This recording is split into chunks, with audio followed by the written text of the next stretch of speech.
G'day guys, how's it going? I'm Aaron Whitnall. This is ACWSport, and week 9 of the Premier League season has brought some major talking points.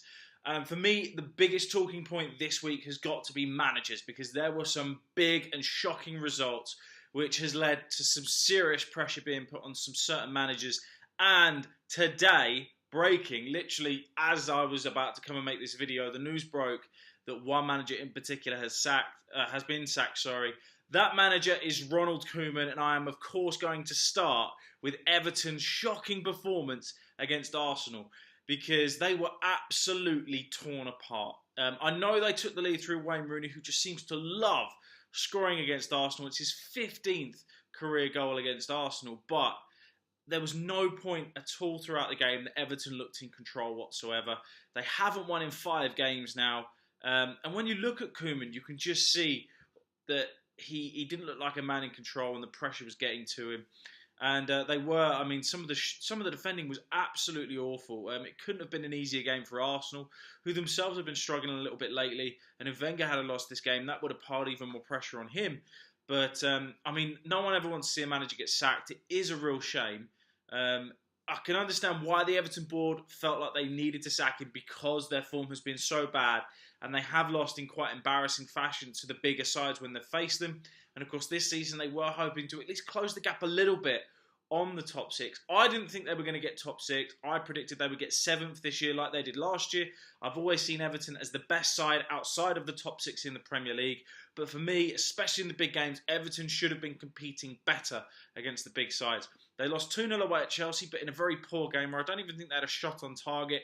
They were embarrassed at home to Tottenham, losing 3-0. Manchester United hammered them 4-0 at Old Trafford. And obviously yesterday, they were destroyed at home to Arsenal, and it's just not good enough. They're not the kind of performances that you want to see from Everton, as a fan especially. But, in terms of the timing, we're only 9 weeks into the league. Yes, they've had some big defeats. I think the defeats that were more definitive in this decision being made are the fact that they lost at home 1-0 to Burnley, then they were drawing 1-1 away at Brighton. But obviously those defeats to the big teams in such a devastating manner is what's really pushed the Everton board over the limit. I think it's a shame to have sacked him now. When you look at the coming kind of 6 games in the league, they were games that Everton would have felt they would have been able to win every single game. Games against teams like Leicester, West Ham, Huddersfield, teams like that. I think Koeman would have felt confident that he would have been able to beat those sides and really get Everton's season back on track. But at the end of the day, when they did finish 7th last year, to find themselves in the relegation zone after 9 games with only 8 points, it's just not good enough. And I can understand why the board have made that decision. Sad day for Ronald Koeman, sad day for Everton, because no one wants to see a manager get sacked, but it's been a disappointing start to the season, and he has paid a price. It's not any better on the other side of Liverpool either, because Liverpool were destroyed at Wembley by Tottenham. Now don't get me wrong, in the second half they did put a bit more pressure onto Spurs. They had a few good efforts, but they were torn apart defensively. And when you consider that Klopp now has a worse managerial record at Liverpool than Brendan Rodgers, and Rodgers was sacked because he only picked up 1 win in 8 games. Klopp has now only won 1 in his last 9 games, and that's a massive kind of result. 2 wins in his last 9 games. That 3-2 win at Leicester and then 7-0 away at Maribor. Games that you should expect him to win.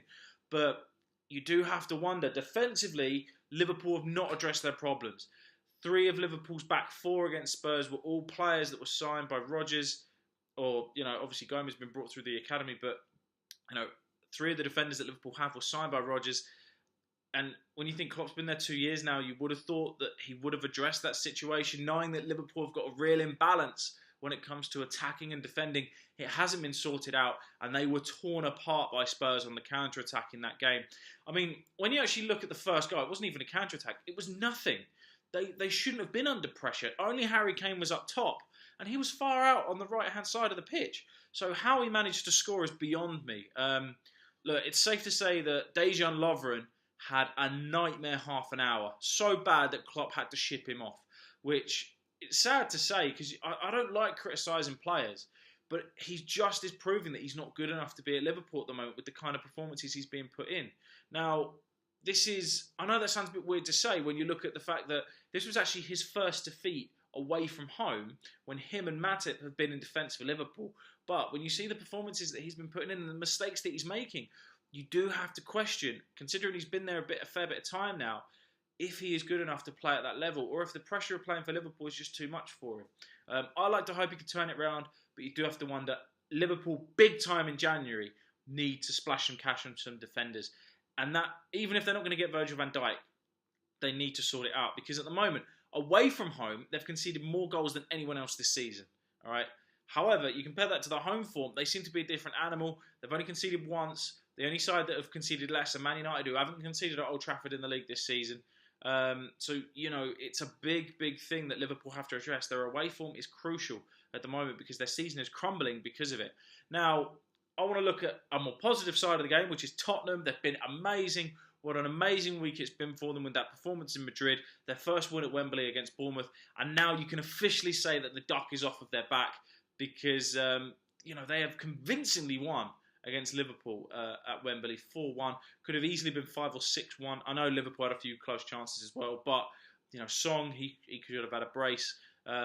Liverpool in the end managed to just get back for one or two of the counter-attacks. Otherwise, Tottenham would have been well and truly out of sight before Salah did manage to pull them back and swing a little bit of momentum back in Liverpool's way.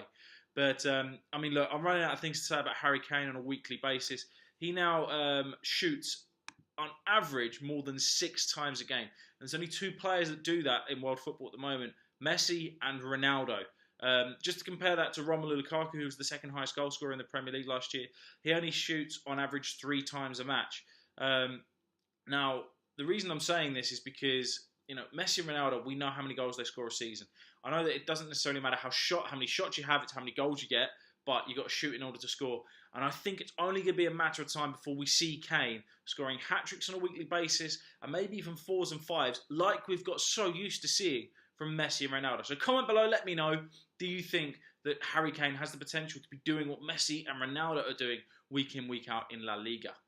Another manager that is under severe pressure is Slaven Bilic, and this is a real shame because in the summer I thought West Ham bought very, very well. When you look at their team on paper, they should be more than capable of getting a very decent top half table finish. Maybe finishing 8th this season when you look at their squad on paper. I thought they were going to finish high. I think he's been misusing players. Javier Hernandez, for one, is not a left winger. Where he's got that into his head, I do not know. And I think it's affecting the players that he's not necessarily playing in the right position. But still, to be beaten 3-0 at home by Brighton, a newly promoted side, is an awful result, one that he would not have wanted. And it's just a shame, really. This was Brighton's first away win in the Premier League, and what a win it was. Yes, we know that West Ham are struggling under Bilic. The owners have said they're going to give him till the end of the season. It's going to be interesting to see if they stick to that, especially after what's happened today with Ronald Koeman. But you've got to believe what they say. Whether or not Bilic can turn it around, we're going to have to wait and see. But he needs a massive win very, very soon. Focusing on the positives, Brighton were brilliant to get their first away Premier League win ever. Izquierdo's goal, he's their record signing and he got a goal worthy of being their top signing. Wonderful strike, just too powerful for Joe Hart up into the top corner. But Glenn Murray, it was his match at the end of the day. He got a brace. He loves scoring against West Ham. That's now 5 goals in his last 7 games. And just a great, great night for Brighton. So congratulations to them. But they're the 3 managers, Bilic, Klopp, and obviously Koeman, that have either unfortunately buckled under the pressure or are under serious, serious pressure at the moment. Now moving on to what was the biggest shock of the weekend, Huddersfield beating Manchester United. Now, safe to say individual mistakes are what cost Manchester United in this game. They weren't very good at all. It's a game that does also show that, possession doesn't win you games because United had 78% possession in this game, but yet they lost 2-1. Huddersfield just simply wanted it more. They were more aggressive in their play and made sure they were first at every single ball. So congratulations to Huddersfield. Such a massive win in their history. And, this could be something that really rejuvenates their season because obviously they'd really started to slip and obviously they'd suffered such a massive defeat away to Swansea the week prior. So massive, massive result for them. But it hasn't been a very, very good week for Manchester United. I know they won in midweek against Benfica, but the performance was awful. Very basic. So you do have to wonder, with Tottenham and Chelsea in their next 2 games, these are simply must-win games for Manchester United. They can't afford to lose either of them because City are now 5 points clear and starting to create a big gap at the top of the Premier League. And if United lose these next 2 games, they could find themselves 11 points behind City. So if results go a certain way. So massive pressure for Manchester United and Jose Mourinho. You can see that he feels let down by his players in this game. Certainly wasn't afraid to say it. I think, there are times where, yes, it's a manager's job to motivate their players, but sometimes, as you know, players can have bad days at the office, and no matter what tactics you put in place, they're just not going to back it up. I will say that the result, I said last week that United fans shouldn't be too disappointed about the 0-0 draw at Anfield because I expected them just to, bad week at the office, they would bounce back. Now they've lost to Huddersfield. That result at Anfield looks awful, particularly when you consider that Tottenham, for example, slice Liverpool apart like no tomorrow. So big problems for United if they don't manage to win those 2 games. And this was obviously a massive setback for Mourinho. In a way, a defeat can also help ease some pressure on a club because, the longer you go unbeaten, the more hype is built up around the fact you're unbeaten.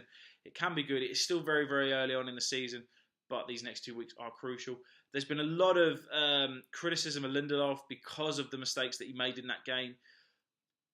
Look, it's a lot of money to come to such a big club for. One thing that I would say is that, yes, he has made a bad start. I'm not going to absolutely, scrutinise him just yet and say that he's absolutely awful. Because when you look at the fact that players like Gary Pallister, Patrice Evra and Nemanja Vidic, who are all Manchester United legends in their own right and some of the best defenders that club in the Premier League has ever seen, they all started badly at Manchester United. So give Lindelof time. There's a reason why Jose wanted him so much.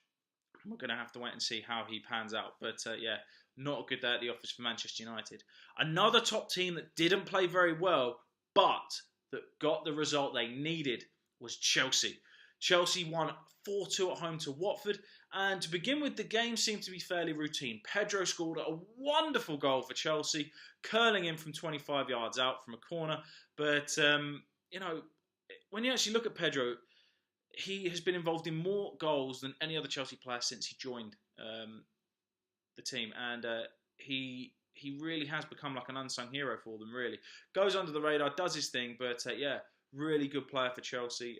Gives them something very different. And I think Manchester United really missed a trick when they didn't sign him under Louis van Gaal, because I think he gives Chelsea, like I said, just a little bit of added quality, a little bit of extra speed, a little bit of extra skill that I think someone like Manchester United at times are lacking, because they have players that I don't necessarily think are as good in his position. But, Watford, from that point on, woke up and they really gave Chelsea a go. For me, they deserve to win the game because they really pushed Chelsea. They equalised through Decore. He's actually scored 4 goals in his last 4 shots on target this season. He's also scored 3 of his last 4 goals away from home. So basically, you just got to make sure that you don't ever let Decore have a shot at goal, because otherwise your goalkeeper's going to be in trouble. But Watford, they squandered some big chances. Richarlison should have had a hat-trick in this game. And when I say Chelsea could have easily been 5-1 down, I mean it. It could have been really embarrassing for them. But Conte made 2 substitutions that worked brilliantly. He brought on Willian, he brought on Batshuayi, and they worked straight away. Batshuayi seems to be a real impact sub at the moment. His movement was a lot better this week. Really took the game by the scruff of the neck. Scored 2 wonderful goals. But Azpilicueta got the goal that really gave Chelsea the boost, giving them, he gave them the lead for the first time. They were 3-2 up after he scored. He's actually been involved in more goals than any other Premier League defender. And I'm a big fan of Azpilicueta. I really think he flies under the radar, but does fantastically. A big side that, just kind of got on with business this week, as you would expect, were Manchester City. They beat Burnley 3-0 at the Etihad, and Sergio Aguero is now Manchester City's joint highest goal scorer ever with 177 goals. There's just not really much that you can say that other people haven't said before and how to praise him. True legend of Manchester City. It's wonderful to have him in the Premier League, and I'm looking forward to him becoming City's all-out goal scorer on his own. But very comfortable day at the Etihad for Manchester City. Not really too much more to say on that game, just because it's kind of what you expected. But roll on the next fixture for City.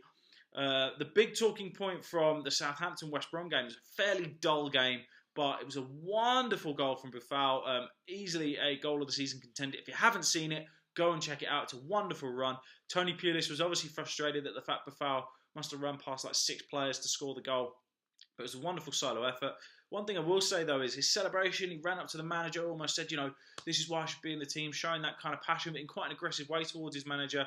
For me, he hasn't put in the performances to deserve to be able to do a celebration like that. He should just be happy that he's got on the pitch, because when you consider Southampton paid a lot of money for him, he hasn't been particularly great. He only scored 1 goal for them prior to that, and he's been there a little while now. So yeah, I would say he's got to watch himself on that, but wonderful goal, overall. But yeah, not the best game to say the least, but the goal was the spectacle. Swansea, wow, in a game that I thought this is perfect for them. Leicester have just lost their manager. Perfect time to strike and get a good win over Leicester in front of your own fans. Slip up big time. Okazaki was the man of the hour for Leicester. They picked up a 2-1 away win at the Liberty. Okazaki's now scored 5 goals in his last 9 games. That's the same amount of goals that he'd scored in his previous 51 before this run of 9 games. So he's banging form and kind of carrying Leicester at the moment, because he seems to be putting in some really good performances. But yeah, Swansea will be bitterly disappointed with that result, and really think they should have picked up a win in this game. But great away win for Leicester, and a good start for interim manager Michael Appleton. Stoke will feel very aggrieved that they weren't given a penalty against Bournemouth. Bournemouth picking up their first win of the season. Away at Stoke, first away win anyway so far this season. The move for Sermon's goal was wonderful. It was a good finish as well, but this will be a result that really lifts Bournemouth's spirits. But like I said, it probably should have been a draw overall. Juve pulling one back for Stoke after Bournemouth went 2-0 up. I predicted that Juve would score, but yeah, I mean, the decision to not give Hesse a penalty after he was fouled by Smith was a real baffling one, because from I don't think any angle it looked like he got the ball. But yeah, unlucky for Stoke. This is a bitter, disappointing defeat for them, but massive win for Bournemouth, and their season you almost feel can really kickstart from this, because they have been lucky in previous games. You look at the one against Man City, for example. So yeah, they'll be very happy that they've managed to get a big away win against Stoke, which is obviously a very tough place to go. And then finally, Crystal Palace, unfortunately, after the highs of beating Chelsea, went back to almost routine for them, which was losing and not scoring. They were beaten 1-0 at Newcastle in a game that, again, wasn't the best. But Moreno scored his first goal for Newcastle, a header not far from time. And good win for Newcastle, keeps them rolling. And it's going to be an interesting season just to see where they finish, because I think they're taking a few people by surprise. When you look at their squad, I don't actually think they've got a particularly good squad, but they've got a very, very good manager. They'll be boosted by the fact that Mike Ashley said he's going to sell the club. It's going to be interesting to see what kind of owners they bring in. And with a bit of money, Newcastle, for me, they're a sleeping giant in the Premier League. So it could be a very exciting future ahead for Newcastle. But that pretty much sums up all of the weekend's action from Week 9 of the 2017-2018 Premier League season. Please comment below, let me know, do you agree with the points I've made in this video? What are your major talking points from the weekend? I want to hear them. Of course, please don't forget to subscribe to ACW Sport, and I will see you later on this week with my Week 10 Premier League predictions.